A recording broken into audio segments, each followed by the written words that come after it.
Hey guys, welcome back to my channel. Today we're talking about episode 5 of WandaVision. So I have 20 Easter eggs that I found in this episode. So stick around for the biggest Easter egg of this episode so far. So our first Easter egg, sitcom influences. So the opening credits to the show is taken directly from the 1980 show Family Ties. It starts with someone painting a colorless sketch of the family, and then it shows the aging up of all the characters from when they were babies to what they look like now. So we get to see a little baby Vision in this. The lyrics, the opening credits, is very similar to how Growing Pains came on also. One other sitcom influence, Full House. At the end of the opening credits, we see the family on a lawn having a picnic. This is very similar to opening credits for Full House. And we know that Elizabeth Olsen is the sister of the Olsen twins and both played Michelle on Full House. So it would have been really cool if we got to see like a short cameo of them like walking in the background. That would have been cool to see. Easter egg number 2, Scarlet Witch. Darcy refers to the anomaly as the Hex,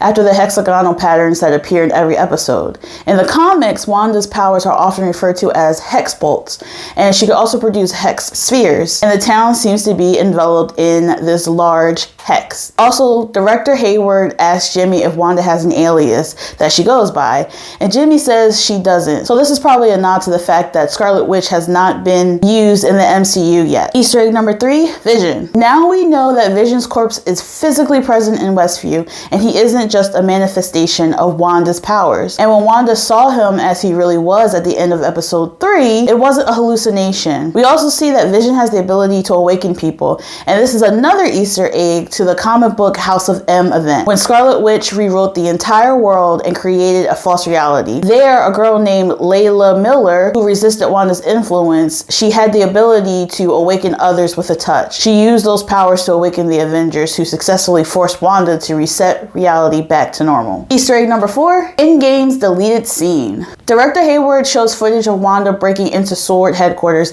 and takes Vision's body, and this was actually a deleted scene from Endgame. And the studio said they kept this scene so they could use it at a later time. Easter egg number 5, Sparky. Billy and Tommy find a little dog and they name him Sparky. The dog is straight from the comics. Vision attempted to settle down and build a family of his own by creating a synthezoid family, and he was killed when he accidentally dug up the Grim Reaper's corpse and electrocuted himself. So Vision extracted Zeke's brain from his body and used it to create a synthezoid dog. Maybe Sparky will return. In the comics though, he was beaten to death by one of the children in a fit of rage, but then he was later resurrected by Scarlet Witch, and we see the boys ask their mom to resurrect Sparky. That poor dog. Easter egg number 6, Colorcoded. In the comics, Billy is reincarnated as the sorcerer Wiccan, and he typically wears red, and Tommy is reincarnated as the super speedster Speed, and he wears blue and greens, and we get to see that in this episode. Every time we see the children, they're wearing their comic book color. Easter egg number 7, accent. SWORD flies a 1980s drone into the bubble because they realize that something that's from that time period is not going to be altered by Wanda's reality, and director Hayward uses it to try and fire a missile at Wanda. She in turn emerges from the hex in all of her glory to confront SWORD and tell them to back off. We see the return of her natural Sokovian accent during this scene, and it's probably because she's not in her fake reality anymore. She's back in the real world, so she doesn't have to pretend anymore. Easter egg number 8, House of M. Before Agnes shows up the second time, Vision is reading a newspaper with the headline, "Local Homemakers Innovating Recipes." Moments later, he folds the newspaper in a way so that it only shows HOM. HOM is short for House of M. This is another reference to the show being based on the House of M storyline from the comics. Easter egg number 9, Lagos. This week's commercial is for Lagos brand paper towels with the catchy slogan of, "For when you make a mess, you didn't mean to." This references the opening scenes of Captain America Civil War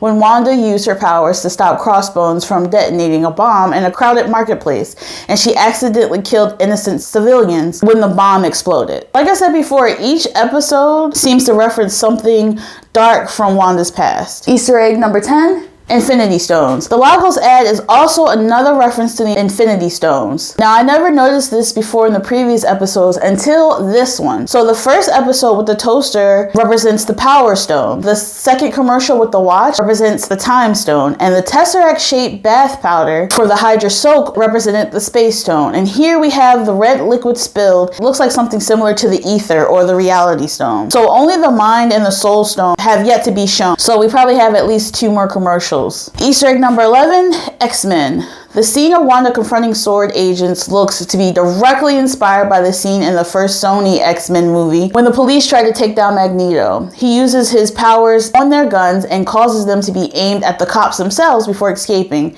And we know that Magneto is Wanda's father, so she was just doing what her daddy did. Easter egg number 12, evolution. Speaking of X-Men, Vision says he was reading Charles Darwin's The Descent of Man to one of his twins. It's a book that deals with evolution, and not only could this be a reference to the X-Men, but we see Billy and Tommy are constantly evolving and growing up in this episode. Easter egg number 13, Captain Marvel. Darcy draws the connection between how both Wanda and Carol Danvers got their powers from an Infinity Stone. But pay close attention to Monica's reaction when the name Captain Marvel is said. That would mean she's wielding an insane amount of power. Far exceeding anything she's displayed in the past.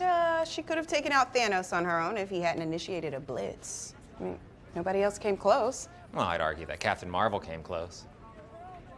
She doesn't seem too happy. So I wonder what happened between her and Captain Marvel. And speaking of Monica Rambeau, Easter egg number 14. Her test results come back blank. Is this a sign that her molecular structure has changed? In the comics, her exposure to extra-dimensional energy granted her the ability to manipulate the electromagnetic spectrum. Now, could she get her powers from passing through the hex barrier? Or could all of those who came back from the blip gain powers too and become, say, mutant? Easter egg number 15, 113. When Jimmy is running through Wanda's history, you can see in the background 113 when they pull up news footage of the Sokovia attacks. 113 could be a reference to the Avengers issue number 113, which features Wanda and Vision on the cover, and Wanda saying she's going to make the world pay for Vision's death. And it seems like she's kind of doing something like that here. Easter egg number 16, behind the scenes villain. Even though we learned in episode 4 that Wanda is doing this, I still don't think she's in complete control of what's going on. At various points in the episode, she seems to be manipulating everything,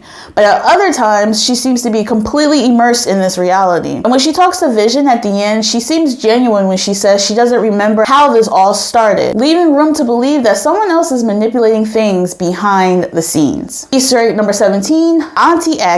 When Agnes arrives at Wanda and Vision's house to help with Billy and Tommy, she refers to herself as Auntie Agnes. In the comic books, Agatha Harkness is often referred to as Aunt Agatha. And also in the comics, Clint Barton eventually tracks down Wanda, who says that she's been in the care of Aunt Agatha. Also, Agnes seems to be going along with everything, but was disturbed when she heard of Wanda's ability to resurrect the dead. So how much does she really know? On the other hand, she doesn't even seem to notice or be fazed when the twins grow up from being babies to age 5. I'm telling you, the girl has some secrets. Easter egg 18, reality cracks. We see that Wanda's reality is beginning to crack when Agnes asks if Wanda wants to take that again and redo the scene. And this hints at the fact that Agnes is aware that this is all an illusion created by Wanda. But unlike the other hostages in Westview, Agnes seems to have independent thoughts, just like Vision. Also, Wanda's accent makes a reoccurrence during Wanda's argument with Vision later in the episode. So is this a loss of her control at this point, or does she just not care during the argument? Easter egg 19, Reed Richards. Monica mentions that she has a particular aerospace engineer in mind to call for help. Based on all the other subtle Fantastic Four clues that I mentioned in previous videos, could this eventually be Reed Richards? I'm pretty sure we all know they are going to do a Fantastic Four movie at some point. I see those movies coming out before any X-Men movies because the market has been so saturated with X-Men and mutants. And the best Easter egg of them all for this episode, she recast Pietro.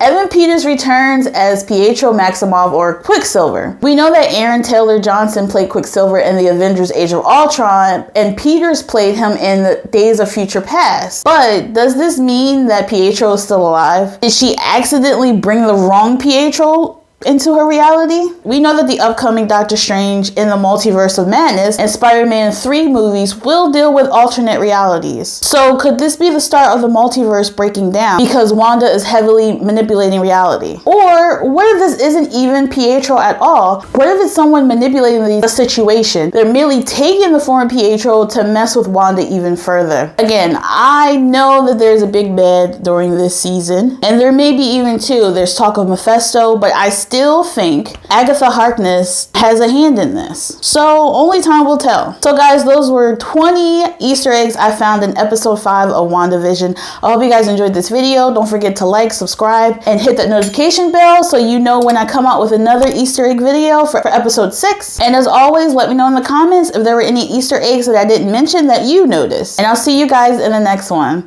Bye guys.